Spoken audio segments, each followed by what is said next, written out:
한국 내전 2016년 또는 1997년 현재과 6.25 전쟁. 이런 말이 있다.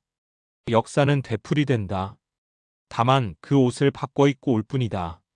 그런 관점에서 지금 한국에서 벌어지고 있는 난장판 정치 현상과 가장 유사한 우리 역사에서의 장면은 바로 1950년 6월 25일 북한의 기습 남침으로 시작하여 1953년 7월 27일 휴전협정으로 중단되기까지 만 3년 넘게 진행된 6.25 전쟁과 너무 흡사하게 닮아 있다.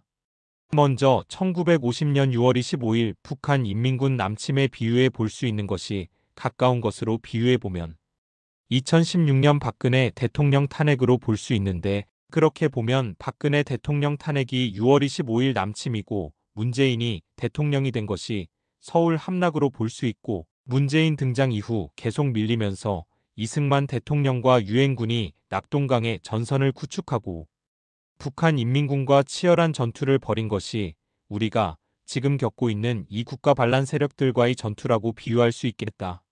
시야를 넓혀 조금 더 멀리 조망해보면 1997년 김대중이 대통령이 된 것을 6월 25일 남침으로 볼 수 있고, 김대중 정권 등장이 6월 25일 남침이면 연이은 노무현 정권 등장을 서울 함락으로 볼 수 있겠고, 김대중과 노무현 정권 동안 잃어버린 10년은 아무런 무장도 없었던 우리 국군이 계속 밀리면서 낙동강까지 밀렸던 것으로 볼 수 있으며, 이명박 대통령과 박근혜 대통령의 당선은 유엔군 참전으로 전열을 정비하여 반격을 한 것에 비유할 수 있고, 그렇게 파죽지세로 북진하여 완전한 통일을 이룰 목전인 압록강까지 진격한 것에 비유할 수 있을 것이다.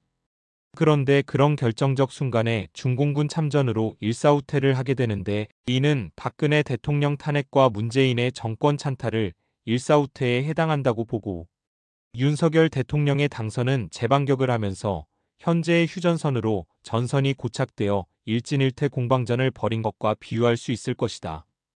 6.25 전쟁과 지금의 한국 내전이 비슷한 것은 6.25 당시에도 전라도와 제주도에서 빨치산 세력들이 신생 대한민국의 안보를 위협하는 세력이었고, 이들에 대한 내부 전쟁이 여수 순천 반란 사건 1948년 10월 19일 여수에 주둔 중이었던 조선국방경비대 제14연대 소속 장병들이 제주 4.3 사건을 진압하라는 이승만 정부의 출병 명령을 거부한다는 명목으로 여수, 순천 일대의 남조선 노동당 당원과 합세하여 여수, 순천 지역을 점거하고 일으킨 반란과 제주 4.3 사건 1947년 3월 1일을 기점으로 1948년 4월 3일 발생한 소요 사태 및 1954년 9월 21일까지 제주도에서 발생한 남로당의 지휘를 받는 빨치산 조직의 진압 과정에서 제주인들이 희생당한 사건들이 대한민국을 내부적으로 위협했듯이 지금도 전라도와 제주도는 좌익들의 본거지이다. 사실 이렇게 말하면 전라도를 폄하한다거나 지역감정을 조장한다거나 하는 비판들이 나오지만, 현실을 있는 그대로 보면 지금 이재명과 더불어민주당이 하는 착태가 반대한민국적 세력이고, 그 지지 기반이 바로 전라도인 것을 부인할 수 없다. 윤석열 대통령에 대한 탄핵 찬성도 전국에서 유일하게 전라도가 지지하고 있고, 여론조사에서 서울이나 경기도 등에서 비슷한 여론이나 또는 탄핵 찬성 비율이 간혹 높게 나오지만, 그것은 서울이나 경기도에 거주하는 전라도 사람들이 현재 전라도 거주하는 전라도 사람들과 같은 생각을 하기 때문에 나타나는 현상일 뿐이다. 이렇듯 현재 진행되고 있는 한국 내전은 6.25 당시와 같은 데다 눈을 해외로 돌려보면 6.25 당시에도 우리의 통일을 가로막은 나라는 바로 중공이었는데, 지금도 대한민국 혼동의 중심인 부정선거 배후는 바로 중국이고, 중국의 거대 자본이 투자라는 미명하에 카카오톡이나 JTBC 등에 투자하여 한국의 정치, 경제, 사회, 문화 등 요소요소에 침투하여 반대한민국 세력들의 뒷배가 되고 있다. 스카이데일리에서 집중 보도하고 있는 윤석열 대통령이 비상계엄 선포 후 국회에 눈속임으로 보낸 병력이 280명이었던데, 비하여 선거관리위원회에는 297명을 보내 선거관리위원회의 서버를 폭사하고 선거관리위원회 수원연수원에 체류하고 있던 중국인들을 체포하여 일본 오키나와를 거쳐 하와이와 미국 본토로 보냈다는 것이다. 이것은 그저 흥미를 끌기 위해 현재 상황과 6.25 당시를 억지로 비유하는 것이 아니라 대한민국이 단순히 북한만을 주적으로 명시하고 있어 버젓이 한국에서 간첩질을 하고 있는 중국인들을 응징하지도 못하는 상황인데 6.25 당시도 우리의 적은 북한인민군은 물론 뒤에 참전하여 우리가 통일 목전에서 불루를 삼켜야 했던 것도 바로 중공군이 우리의 적으로 참전했기 때문이고 중공은 그때나 지금이나 우리의 적임에 틀림이 없다. 비록 지금은 중공과 외교관계를 맺고 있고 중국이 개혁개방 이후 엄청난 성장을 하는 바람에 이제는 겁에 질려 함부로 중국을 우리의 적이라고 말하는 것이 조심스럽기는 하지만 이번 탄핵 국면에서 윤석열 대통령이 언급한 중국인들의 간첩질에 경각심을 가져야 한다. 이러한 문제점을 제대로 인식하고 우리나라의 주요 군사시설이나 미국의 항공모함 등을 드론으로 촬영한 중국인들을 처벌하고 싶어도 간첩죄는 북한만을 주적으로 규정하는 바람에 중국인들을 체포하고도 처벌할 수 없는 제도적 모순을 개선하기 위해 법 개정을 하고 싶어도 이재명과 더불어민주당의 반대에 가로막혀 못하고 있는 실정이다. 따라서 윤석열 대통령을 구하고 이런 잘못된 것들을 바로잡아 나가야 비로소 대한민국이 안전한 나라가 될 수 있는 것이다. 그리고 6.25 전쟁 당시와 현재를 비교한다면 중국의 시진핑은 6.25 당시 모택동에 비유할 수 있는데 실제 시진핑은 모택동 이상으로 음흉한 사나이이고 대한민국으로 봐서도 동북공정 등을 통하여 모택동 이상으로 우리나라의 안전에 위협을 가해오고 있는 악당인 것이다. 그는 트럼프 일기 시절 트럼프 대통령과 만나 대한민국은 원래 중국의 속국이었다는 얘기를 하여 트럼프가 많이 놀랐다는 얘기가 있었고 여러 경로를 통하여 대한민국과 북한을 분할하자는 얘기가 있었다는 것도 공공연히 나돌기도 했었다. 시진핑이 6.25 당시 모택동이라면 현재 트럼프 대통령은 당시 메가더 사령관에 비견할 수 있을 것이다. 이런 비유를 하면 얼핏 시진핑은 모택동이라는 국가 지도자와 비유하면서 트럼프는 대통령이 아니라 메가더 장군에 비유하는 것이 격에 안 맞는 게 아니냐는 지적이 나올 수도 있겠으나 대한민국 역사에서는 6.25 당시 트루먼 대통령도 중요한 인물이었지만 메가더 원수를 더 비중 있는 인물로 평가하는 것이 맞다고 생각한다.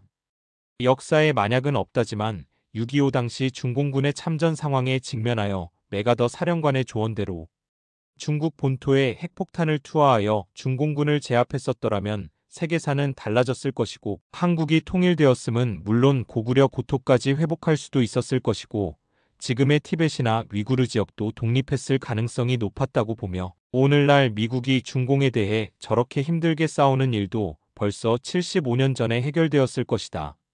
두고두고 아쉬운 대목이다. 지금 한국에서 벌어지고 있는 좌익들의 반대한민국적 준동은 단순히 국내 문제가 아니라 국제적 연계 속에서 이해하는 것이 아주 중요하다는 것을 강조하고 싶다. 그런 의미에서 이미 짚어본 대로 우리의 국내 문제에 중공은 아주 깊숙이 관여하고 있고 얼마 전 우원식이 중공을 방문하여 시진핑을 만난 것도 단순히 동계올림픽을 참관하고 우리 선수들을 격려하기 위한 방문이었는데 우연히 시진핑을 만난 게 아닌 것이다. 왜냐하면 문재인은 대통령 신분으로 중공을 방문했는데도 시진핑을 못 만났으며 다른 고위 인사들과도 별로 면담을 하지 못하면서 거의 혼밥하듯 했고 당시 수행했던 매일경제 기자는 중공 공안들에게 아주 호되게 얻어맞고도 제대로 항변조차 하지 못하고 돌아왔었던 것과 비교하면 쉽게 이해할 수 있다.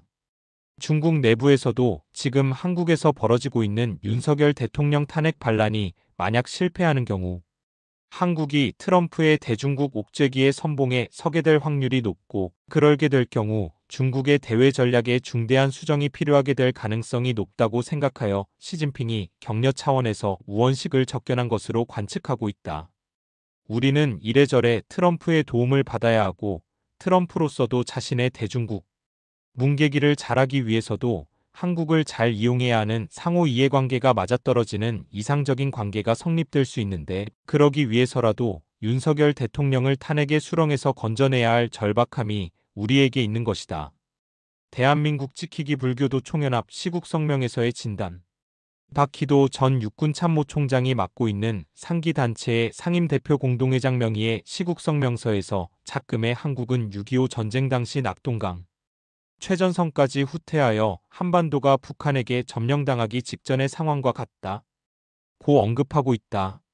다른 것이 있다면 박희도 전 총장은 현재 상황을 낙동강 전선으로 밀린 위기 상황으로 본 것에 비해 우리는 이미 낙동강 전선에서 교두보를 확보하여 유엔군과 더불어 반격을 개시하였으며 이미 인천 상륙작전을 성공하고 서울 수복을 위한 공방전을 벌이고 있다고 보는 차이가 있고 최후의 공방전을 이번 3.1절로 보고 어제 2월 15일 전투에서 승리를 기대할 수 있는 좋은 예감의 승리를 거두었다고 판단하고 최후의 승리까지 더 가열찬 여론 조성을 위해 광화문 집회가 보다 더 성황을 이루어야 한다고 판단하고 있다.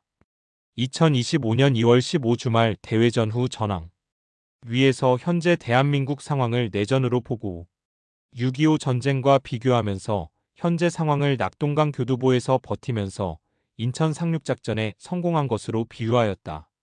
그리고 지금은 서울 수복을 위해 치열한 전투가 벌어지는 것으로 비유하면서 헌법재판소에서 윤석열 대통령 탄핵 기각이 되는 것을 서울 수복으로 비견하고 있다.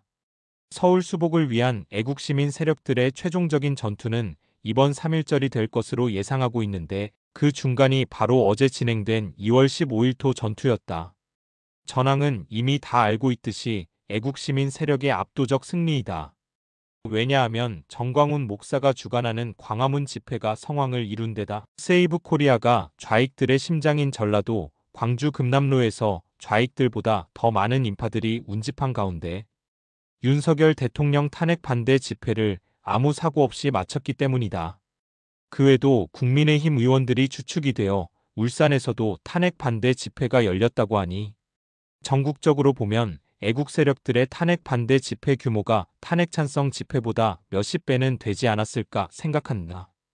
그러자 언론들은 물론 이재명과 더불어민주당에서의 미묘한 변화들이 나오기 시작하였는데 그것을 한번 살펴보겠다. 먼저 언론들의 미묘한 변화를 보면 다음과 같다. KBS의 교묘한 여론 조작질. 윤석열 대통령이 KBS 사장을 박장범으로 바꾸었는데도 KBS는 이번 탄핵 국면에서 좌익들 편에서 보도를 지속해왔다. 아마도 그들이 보는 관점에서 비록 애국 세력들이 장외 집회에서 우세를 보여준다고 하더라도 좌익들이 이미 국회, 검찰, 경찰, 군인, 사법부, 헌법재판소, 선거관리위원회, 정부 부처, 언론 등 대통령을 제외한 모든 권력기관을 확고하게 장악하고 있기 때문에 좌익들 편에 서는 것이 자신들의 미래를 담보할 수 있을 것으로 판단하였던 듯하다. 그런데 시간이 가면서 보니 애국 세력들이 과거 2016년과는 달리 상당한 전투력을 보여주면서 그런 긍정적 분위기가 자신들이 장악하고 있는 제도권 권력들 내부에도 스며들어 오히려 좌익 세력의 균열이 생기는 단계로 접어들고 있어 이제는 탄핵이 기각되는 것을 염두에 두는 태세 전환이 필요하다는 판단을 한 것으로 보인다. 즉 종래는 확고하게 이긴다 해서 지금은 질 수도 있고 그 가능성이 점차 커지고 있다로 전황을 인식하고 있다고 생각한다. 그러나 지금 단계에서는 완벽한 태세 전환을 한 게 아니라 비록 태세 전환을 조금 하고 있지만 여전히 무게중심은 좌익들에게 두면서 여차하면 보수 우파 쪽으로 붙을 수도 있는 여지를 확보하고 있는 단계라 보여진다. 그래서 KBS가 놀랍게 2월 15일 집회를 보도하면서 애국 세력 사진을 게재하였다는 것인데 그 사진이 여의도 정광훈 목사가 주관하는 집회의 사진이 아니라 세이브 코리아 깃발이 분명하게 보이는 사진을 게재한 것이다. 이런 미묘해 보이는 것에서도 좌익들이 오는 3.1절 광화문 광장에서의 정광훈 목사 주관 대규모 집회를 얼마나 두려워하고 있는지를 미루어 짐작할 수 있다.